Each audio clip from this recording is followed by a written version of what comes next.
Please stand by. Welcome to today's webcast. This call is being recorded. And now I'd like to introduce Chris Black.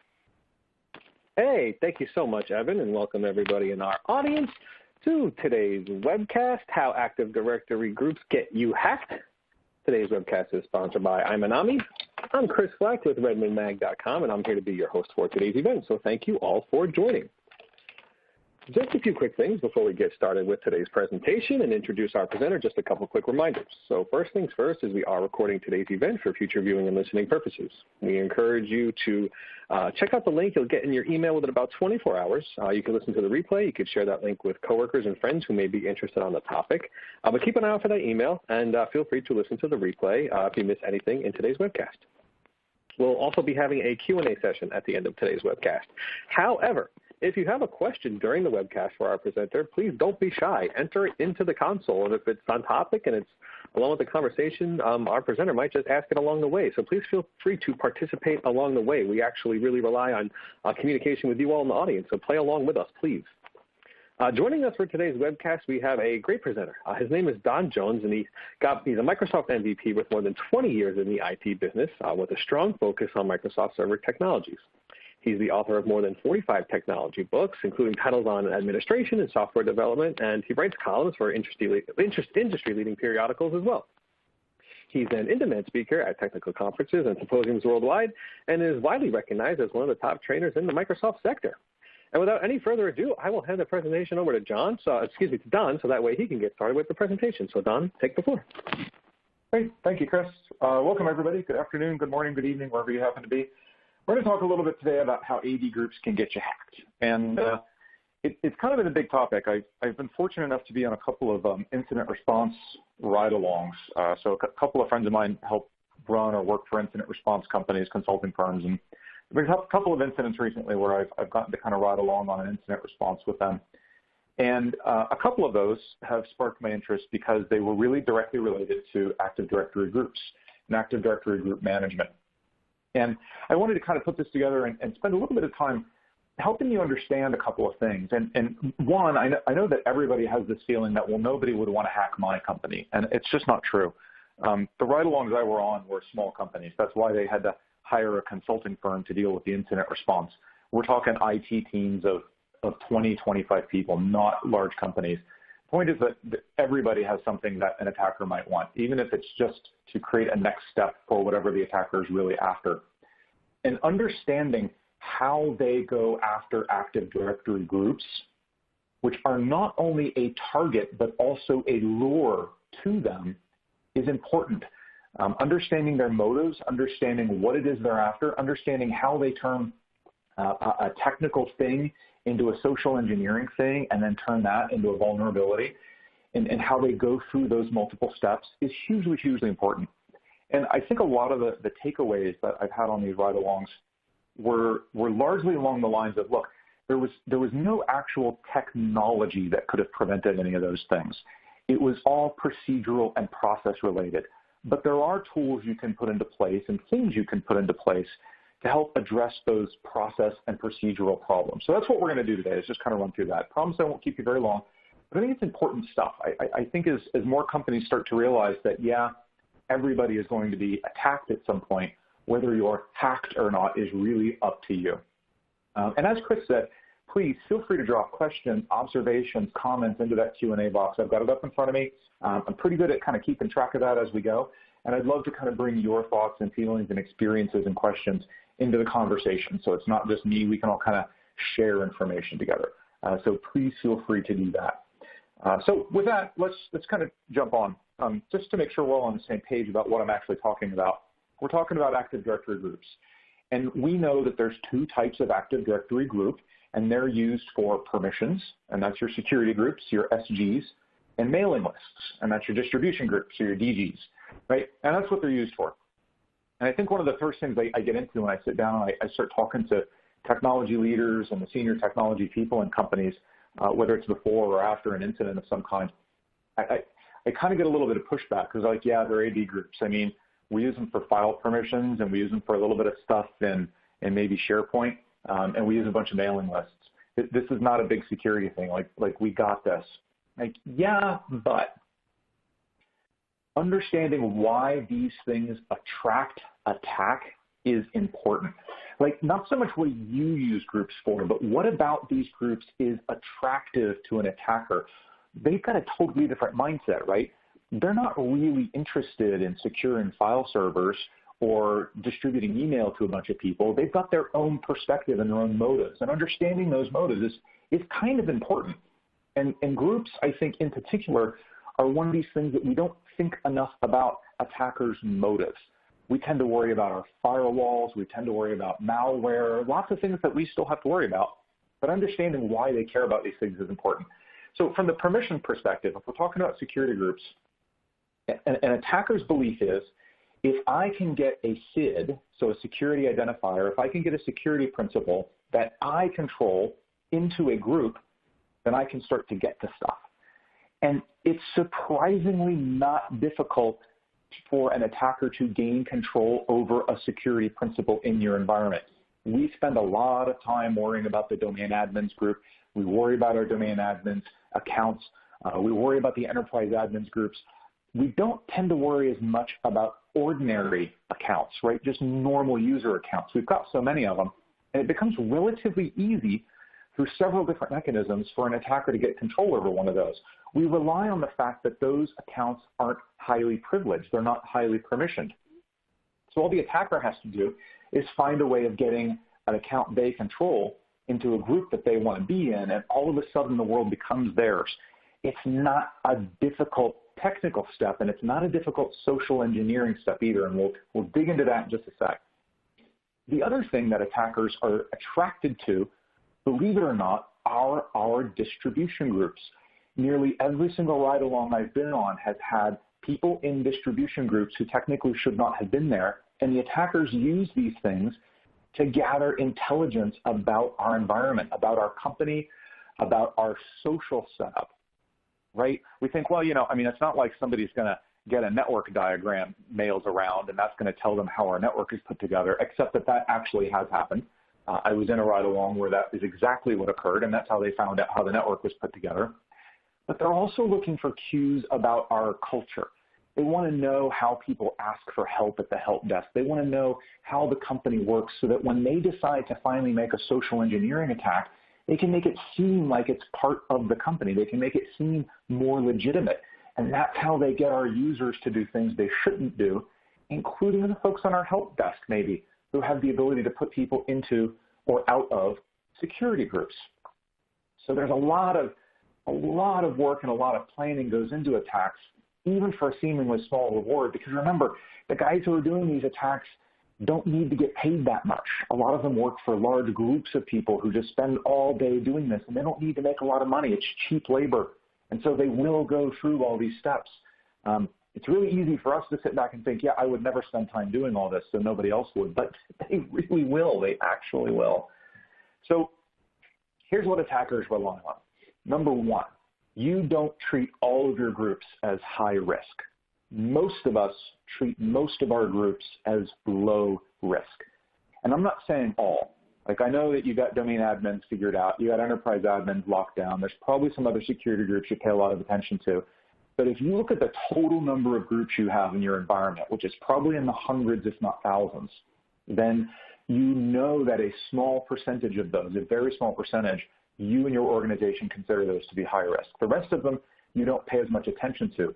Mailing lists in particular, distribution groups, are treated as especially low risk. We don't spend a lot of time worrying about those. Attackers also rely on the fact, and this is key, that we almost never audit our groups to see who should still be in them. Now, I know some companies do, or at least they intend to, but actually getting people to participate in those audits is hugely painful from a human perspective, and so we don't do it as much. Finally, and this is a big deal that attackers really do rely on, they rely on the fact that your overall group management workload is high, meaning you have somebody in your organization or somebodies in your organization who spend a significant amount of their day managing groups over the course of a week or a month. And it's boring. Like, it's absolutely no fun at all. We would, and like, raise your hand to yourself silently if this is true. you know for a fact that most of us will find the least experienced, most unloved person in our organization, and that's who gets tasked with doing group management because no one wants to do it. It's boring. And that means we're not paying attention to it. We're likely to make mistakes, and we don't treat it as high risk, and attackers rely on that. One of the reasons that group management becomes an attack point is because we don't treat it as high risk, and because we do a lot of it, and because we're likely to make mistakes. It might not be the easiest technical way to get in and get what an attacker wants, but it winds up being the easiest way because we just don't treat it well. So here's how they tend to operate. This is a super simplification, but when it comes to groups, the way an attacker gets what they want 99% of the way is through social engineering. So they will spend some time trying to understand the company culture. They'll launch some phishing attacks. We did one inside my company recently, and it wasn't an attacker. This was like a drill that our chief security officer pulled off. New guy, new chief security officer, just hired, new position. We didn't have one before. Comes in the company and literally sends out an email from a non-corporate email address that says, click here to sign up for the new company swag. And imagine in your head how many people did not even blink before they clicked that button, wound up on a page that looked vaguely like a company Jive portal, and entered their username, their email address, and their password so that they could log in to request their free t-shirts or hats or whatever. Like, it's that simple. You know, if you promise somebody a free coffee mug, they will go to the ends of the earth to achieve it. And that's how attackers start, is through those social engineering attacks. We're not looking at malware coming in and modifying group memberships, right? We probably know how to watch for that. We've got anti-malware software. We do our best with that. We've got firewalls. We're not really looking at that. We're looking at social engineering. We're seeing the modifications to groups come in through human failure. Once an attacker has a SID in a group that is good for them, that's when they'll have some malware come in and start leveraging that SID, that account. So they're getting the groups done first in a lot of cases. They're doing their legwork. These guys are a lot more sophisticated than they used to be. So let's look at the specific problems that we need to try and address. Problem number one is old SIDs. So when I say SID, that's a security principle, right? That's either a group in a group, or it's a user, more likely, in a group. The biggest problem that we see a lot of companies dealing with is they've got old accounts that are hanging out in groups where they no longer should be. So you've got people who used to work for a department but no longer do, so they've shifted roles, and they're really good about letting you know what new groups they need to be in. Like, you will get a help desk ticket in a flat New York second when somebody needs something from you. They're not so good about saying, hey, by the way, you can take me out of these other 10 groups that I don't need to belong to anymore. It's cool. I don't need those things anymore. Like, that ticket has never been opened in any help desk system ever. And so we wind up with a lot of old SIDs hanging out. These provide an overly broad attack surface of accounts, meaning if an attacker's goal is to get hold of a SID that's in a group, the more SIDs in the group, the easier the attacker's job. He's eventually going to hit on someone who has managed to use, like, a terrible password or a guessable password or something else. They're going to manage to get hold of that. The solution here, again, is process and procedure. We have to do regular audits. And the biggest argument I wind up having with folks, and you can drop a note in the Q&A box here if you agree or disagree with this, but the biggest argument I wind up having is IT should not be the one doing this audit. Right? Unless the group belongs to IT, like it's a group of IT users, then IT is not the data owner. The idea is that your audits have to be done by whoever owns the data that the group is securing.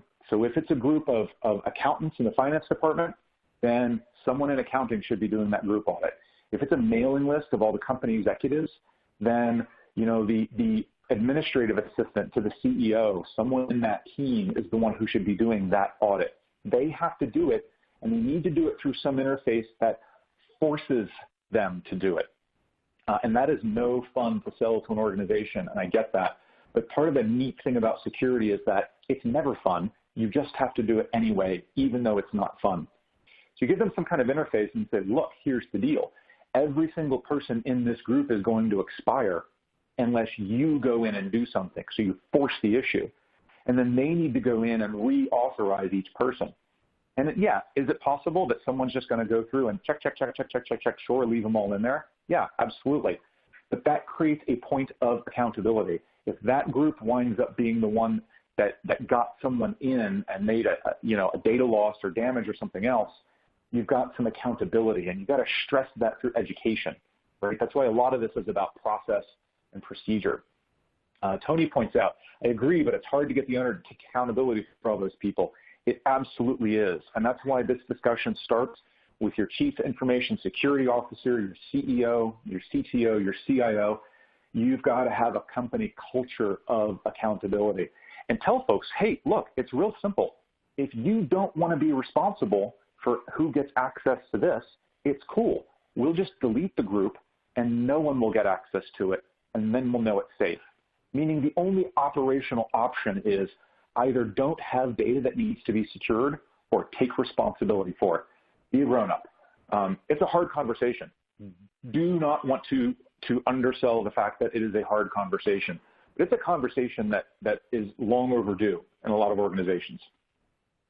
Another thing here, another way to help correct the old SIB information, in some cases, now I want to be very clear that this is not going to solve every single group that you've got, but it will solve some, is automated membership. Meaning if you've fully populated all of your Active Directory attributes with canonical information, meaning maybe you've pulled department and job title and reports to and city and all that type of stuff, maybe you've pulled that from a human resources management system, PeopleSoft, something like that. If AD is populated, then it becomes relatively easy using tools to have your corresponding groups auto-populate.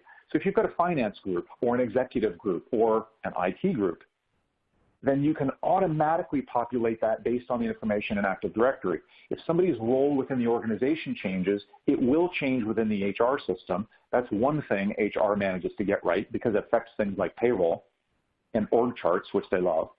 So when they change their HR systems, that propagates down to Active Directory. And once it propagates down to Active Directory, your tooling can automatically reshift group memberships. So for some groups, you can make this a completely automated process, particularly if your tooling allows you to do fairly complex rules.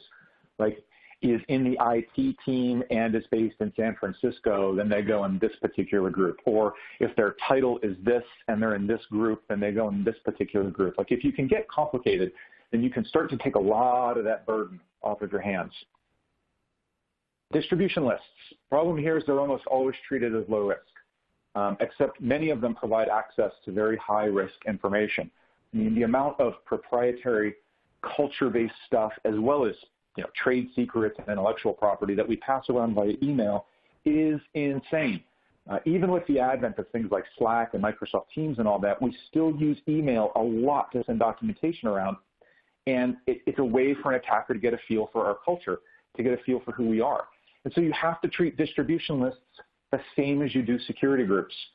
Automate the membership when you can, like using Active Directory attributes to drive membership, and force regular data owner audits.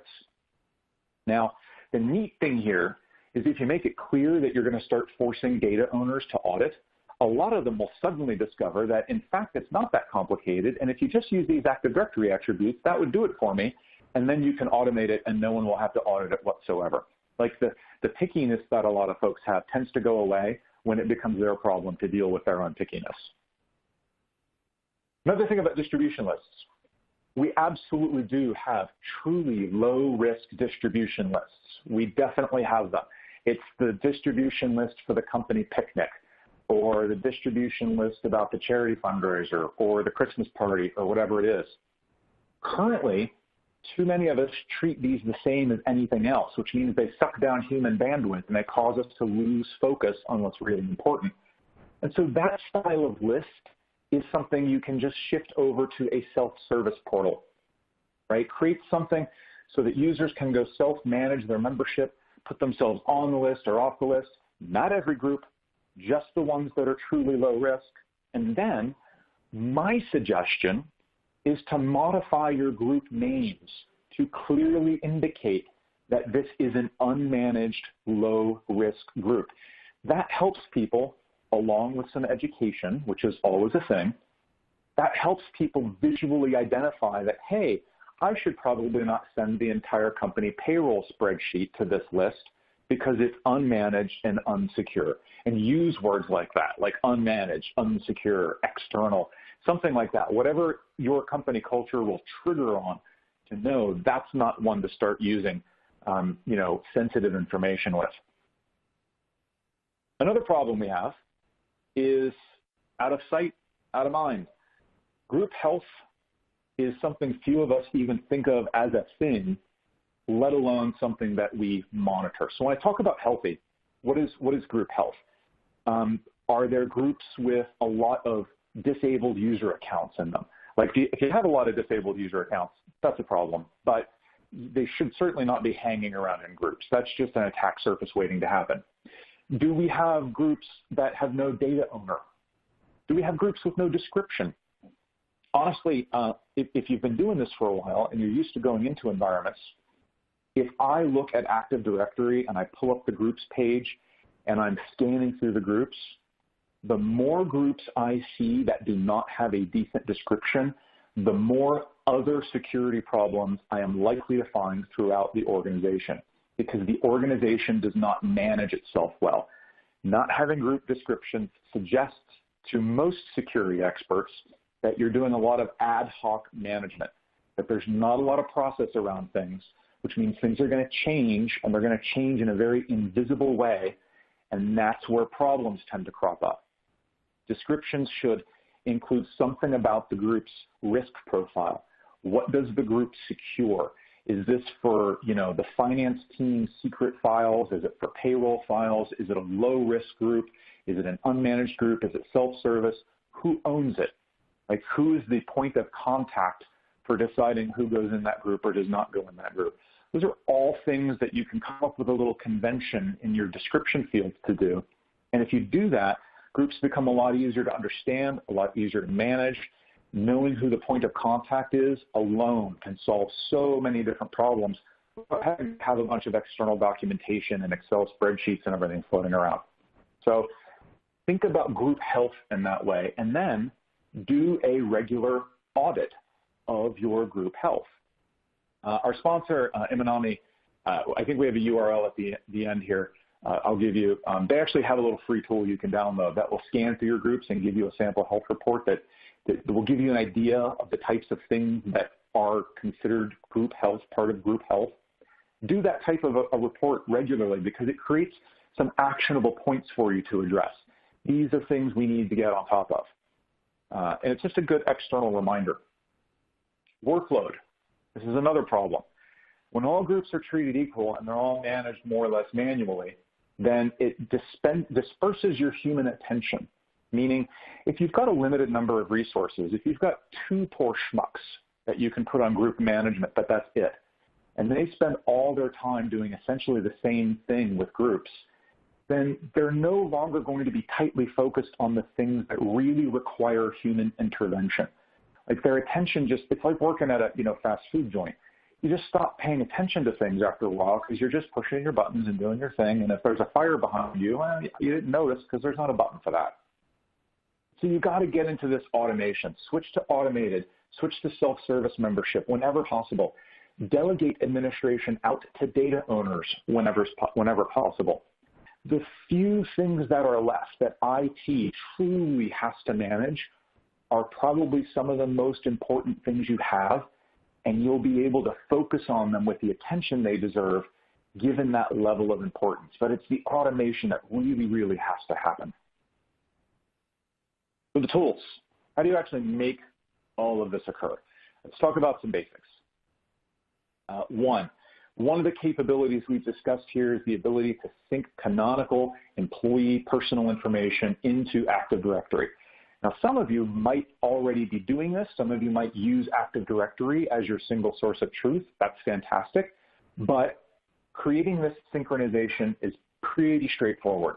You can use PowerShell scripts, although that can get a little clunky depending on what it is you're syncing with and how much expertise you have with that other system. You could write some custom code in a more, a lower level language like C# or God help you, C++. That will require maintenance over time. As long as you're willing to commit to that, that's fine.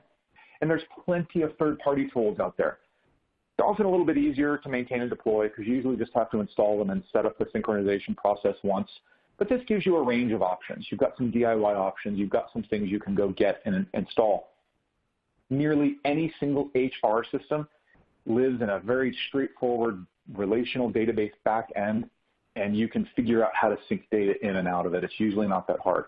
Some of the newer web-based ones, a little tougher. You know, if you're in Workday or payroll.com or something like that, but my experience so far has been that most of them offer sufficient application programming interfaces that you can still set up that sync. A lot of them are explicitly set up to provide sync capabilities. In fact, my company uses Workday, and I'm pretty sure they actually made a module that syncs the employee information down to Active Directory for us. So it was the easiest thing in the world to do. The next capability we talked about was automated group maintenance. And this is the bit where once you've got those Active Directory attributes filled in, you want to start automatically creating, populating, and depopulating groups based on that information. PowerShell scripts can do this for you. Not terribly hard to write those things. Winds up being a little different in every organization. I haven't seen a bunch of pre-written ones out there that are widely applicable. The downside is you really have to run these on a schedule. Right? PowerShell is a great tool. I obviously love it, but it's not designed to just sit there and run constantly. So you run it every 10 minutes, 15 minutes. Just means you've got a little bit of a delay. It also means that if something goes wrong, that sync isn't happening. That auto group population and depopulation can stop if something gets interrupted on it. So you got to just watch for that, make sure you're monitoring it. Another option, again, third-party tools. The advantage of a tool that's written in, say, a .NET language or even a lower-level language like C++ is that they can actually subscribe to Active Directory's internal event queue, meaning every time there's a change in Active Directory, the AD code itself will reach out and kind of thump that other third-party tool, telling that third-party tool, hey, this just changed, and then the tool can immediately populate a group, depopulate a group, do whatever it needs to do based on that change. So your changes are processed much more immediately, and instead of having to process them in an entire batch, which a script would do, it can just deal with the changes on an individual basis. So it's immediate, it's a little quicker, it's a little bit lower impact on the directory because you're not having to scan through the whole thing every 15 minutes looking for changes. So that's a way to get that capability. Delegating your group audits. This is pretty much going to have to be some kind of third-party tool in my experience.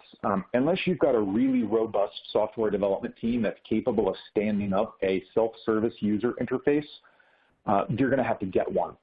And honestly, even if you had that type of software dev team, my suspicion is it's cheaper just to get one. It's the self-service interface is what you want there. What you don't want to do is have IT, and I'm sure plenty of you do this already. You don't want to have IT pulling a bunch of reports, emailing them out to data owners, and then constantly begging them to actually do their job and cross out the ones that should be gone. That's just more manual work. You want to push that entirely off, or you might as well not push any of it off. And that's what you need that self-service interface for. And then finally, last bit here, self-service groups. Again, pretty much comes down to third-party tooling in my experience, because again, you're wanting to deal with that customized user interface.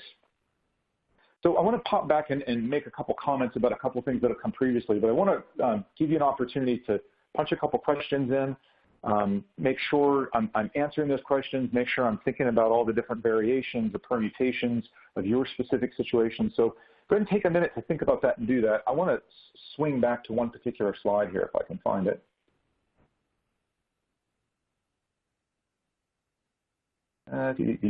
Distribution lists. I tell a little story about this because a lot of people don't believe me when I say that distribution lists are really security groups with a different name. I had a company that I worked with, and this was about a year ago, and they did give me permission to speak about this, but they did not give me permission to use their name. So it's just going to be the company. The company got hacked, and they got hacked hard. It wound up costing them, I think in the end, it was almost $220 million. They're about a $2.5 billion company. And so that was quite a bit. That was, an eighth of their income for a year. a little bit less, maybe 6. A lot of money. I would have taken just $1 million and been perfectly happy, but they lost almost $250 million. And the end result of this, or the root cause of it, once kind of we went through the whole analysis and everything else, which took months, was they left a person on an IT distribution list. And when they went and readdressed and kind of re-architected their network one time, they sent around draft, mostly complete Visio diagrams to everyone in that distribution list. But she had managed to get a piece of malware running on her computer. And in fact, it was a computer she inherited. They just didn't blow it away. So somebody else had gotten the piece of malware on it, not her. She inherited this thing. Piece of malware was already on it. And all it was just plugged into Outlook. And basically every piece of email she got was being copied off the network somewhere to someone else.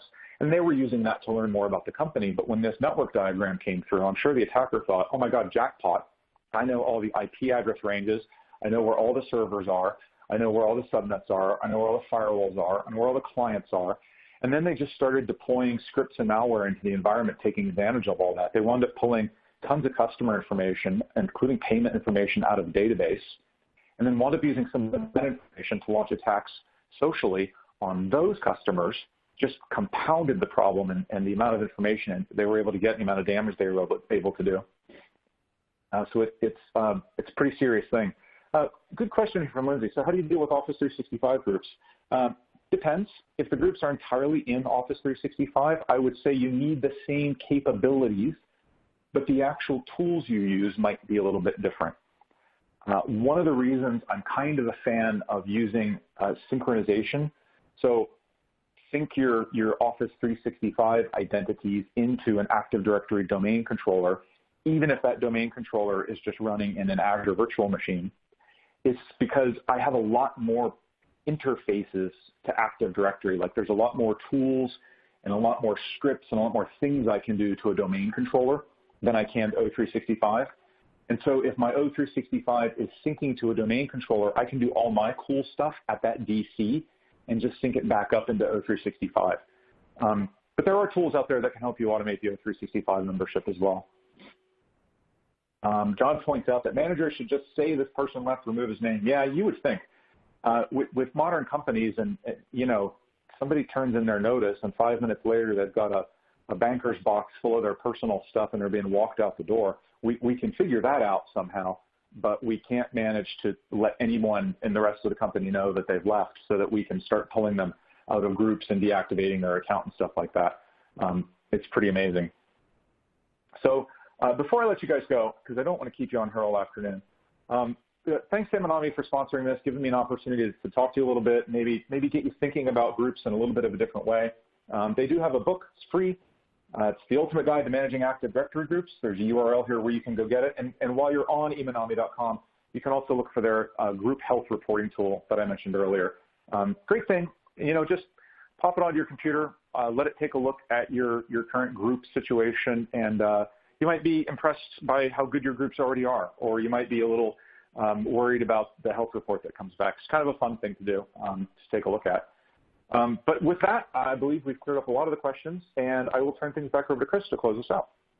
Hey, Don, thanks so much as always. You're always great at giving presentations, so thank you so much for your time today, and thanks everybody in the audience for participating with us. Don't forget, you could go down to the resources area down there on the bottom of your screen, and you could take away the information you see here on the final slide of the information, the link, and all that information. So if you can't copy it down now, just go down there to the resource tab and download the slides for today's webcast, and you can get the link there. So thank you all so much for attending today's webcast, sponsored by Minami and brought to you by redmondmag.com. We hope to talk to you all again soon, everybody. Thanks so much, and have a great rest of your day. This concludes our conference for today. Thank you for your participation. You may disconnect.